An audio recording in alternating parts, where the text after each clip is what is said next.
Scott Howard, Eric Zeier, Chuck Dowdle back at Everbank Field here in Jacksonville. 31-31 overtime as the Bulldogs and the Gators have played to a tie in regulation. The Dogs were down 21-7 at halftime. A tremendous second half effort by Georgia to force the extra session. Chuck Dowdle on the field. We will listen in on the toss here for the overtime. Let's go down to Chuck. All right, Scott. Georgia's captain's heading out here to the middle of the field. Gators captain's meeting them. Everybody's shaking hands here. And here we go. We got a great hard-foot football game. Let's keep it up, okay? Keep it up in overtime. Okay, Florida, you're the visiting team. You're going to call the toss just like before the game. Heads, tails. If I drop it, I'll do it again. Heads is the call. And it is heads. You won the toss.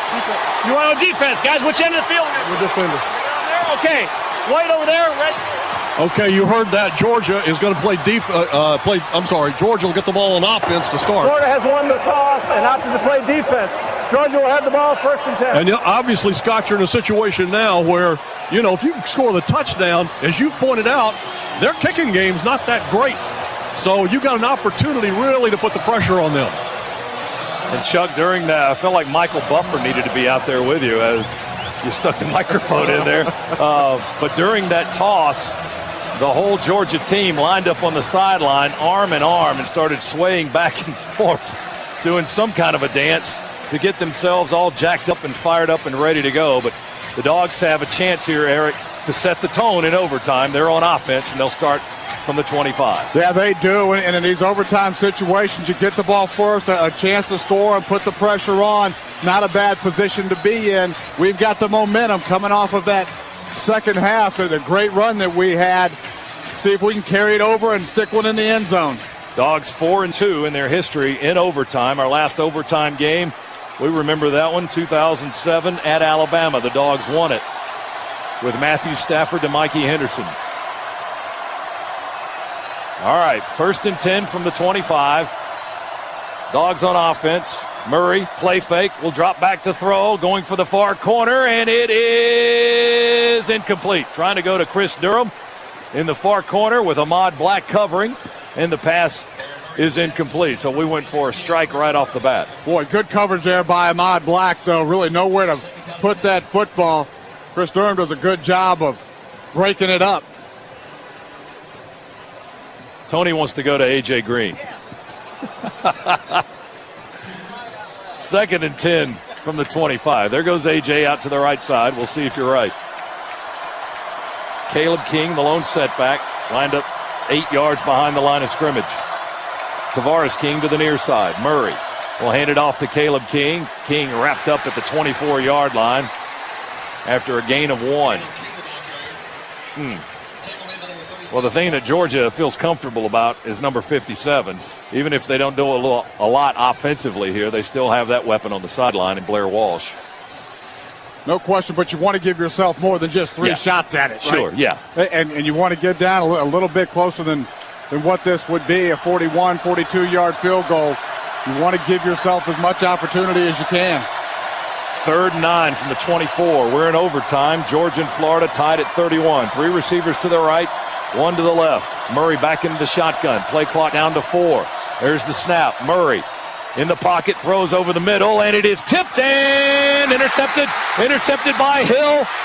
Florida running on the far sideline. 50, 45, 40. We need to stop him. 25. Murray tries to tackle him, still on his feet. Gonna go. Did he fumble it? No signal. Florida's jumping on him over in the far corner. No, he didn't get there. He did not get there. They never signaled touchdown. He did not get there. We're going to have to take a look at this one, too. I'm sure this is going back up to the booth. Ruling on the field, the ball carrier went out of bounds at the 1-yard line. It'll be Florida's ball, 1st and 10. Florida's ball, 1st and 10 from the 25. Back on the other end as we continue the overtime. And we're taking a look at the replay. The previous play is under further review. That was Will Hill with his 2nd interception. who nearly took it the distance. And that certainly would have won the game. A long ways away. But did he step out of bounds before he got the ball in the end zone? And taking a look at the replay, it looks like he did step out of bounds. Right there, yeah, at about the 4, it looked like. That foot went out. That was the call on the field. So they'll need inconclusive or conclusive evidence to overturn the call. Tavares King is the man that chased him down. Well, what do they say? Never give up. It would have been easy to give up on that. If he gets to the end zone, they win the game. Murray kind of tripped him up a little bit and slowed him down and allowed King to finish him off. And it does look like he stepped out of bounds before he got to the end zone. So now it's a situation where all the Gators need is a field goal to win it here in overtime.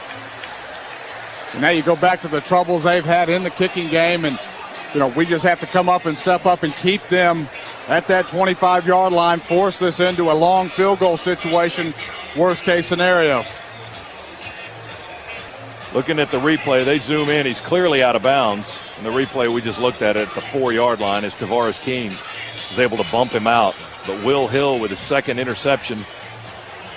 Third pick of the game by the redshirt freshman, Aaron Murray. That pass was tipped, batted up high in the air, and Hill caught it off the tip and then headed for the far sideline and tried to get to the house with it. But looks like Georgia prevented him from doing that. It's always one of the tough passes to make. You get flushed out of the pocket a little bit. You're trying to make a play, and he was kind of Aaron was sliding to his left a little bit, trying to throw it back across the middle of the field. The ruling on the field is confirmed. The ball carrier stepped out of bounds short of the goal line. Florida's ball, 1st and 10 at 25. So there's the explanation from Matt Austin. So now the Dogs has got to play some defense and keep the Gators off the board. If they score any variety, they win the game. 31-31. We're in overtime. Florida's offense today compiling 444 yards on 74 plays from scrimmage, 228 on the ground, 216 through the air. You can bet they're going to go right back to the running attack right here. They've got no clock to worry about. Trey Burton, the quarterback, in the shotgun. There's the snap. He'll hand it off to Rainey, running straight ahead for about 3. They got a decent push there. They'll spot it at the 22, it would look like, as Dents and D'Angelo Tyson make the stop for Georgia. Just that fullback dive. They've run that play on first down throughout the football game, averaging about 4.5 yards every time they run that play on first down. Brantley, the quarterback. They split 2 men out to the right and 2 to the left. Burton's in the backfield, offset to the left to Brantley. Second down from the 22. Snap to Brantley in the pocket. Will throw right corner, and it is broken up in the far corner by Sean Williams. He got over there to make a nice defensive play, tried to go to Rainey deep in the right corner of the end zone, and Williams, the safety from Damascus, got over there to break it up. Rainey just trying to run a little corner route. That ball was thrown inside, allowed Williams to get over to make the play. Gators huddle up about 2 yards behind the line. Kind of a half-hearted huddle, actually. Burton's the quarterback. 2 backs off to his left. Lined up behind each other, behind the left tackle. Drop back to Burton. He's going to throw it in the left flat to Demps. Demps, a little shake and bake and out of bounds at the 20, maybe the 19-yard line, into the Georgia sideline. And here comes the field goal unit for Florida. That was just a play to move the chains, move the ball a little bit closer to give Henry a little better shot here at the field goal. He'll kick from the near hash. That's the left hash in the direction Florida's headed. From the 27, a 37-yarder. He missed 2 against Mississippi State, including the game-winning attempt. Chaz Henry in the overtime, and timeout, Georgia. Their first time out of overtime. Georgia going to make Henry think about it a little bit. Henry was going to line up, try to win the game on a 37-yard field goal from the near hash, but he'll have to think about it a little bit longer as the Dogs call a time. 31-31, we're in the first overtime. Gators stopped Georgia's offensive effort in overtime with a Will Hill interception, and nearly about a 90-yard return for a score. But we knocked him out of bounds barely at the 4-yard line. Now our defense has done as much as it can do right now, and the Gators are trying to line up for a game-winning field goal here in overtime. And A.J. Green is in the game right now. He's the jumper trying to get up and block this kick. He did block one last year as well. Let's see if he can recreate it and do it this year. He blocked it against Arizona State last year in Athens. Maybe it happens again here in Jacksonville. On the 37, or on the 27, excuse me, for a 37-yard try from the near hash. Chaz Henry to win the game for Florida. There's the snap and the hold and the kick. It is away, and it is good.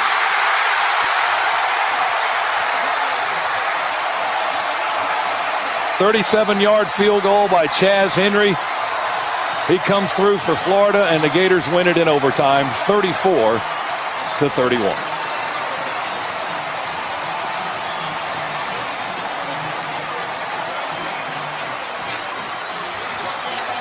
Florida players celebrating, Georgia players dejectedly walking towards the locker room, some just standing on the sidelines and staring in disbelief as the Gators win it again. That's 18 out of the last 21. 34-31 the final. Florida over Georgia in overtime. This is the Georgia Bulldogs Radio Network.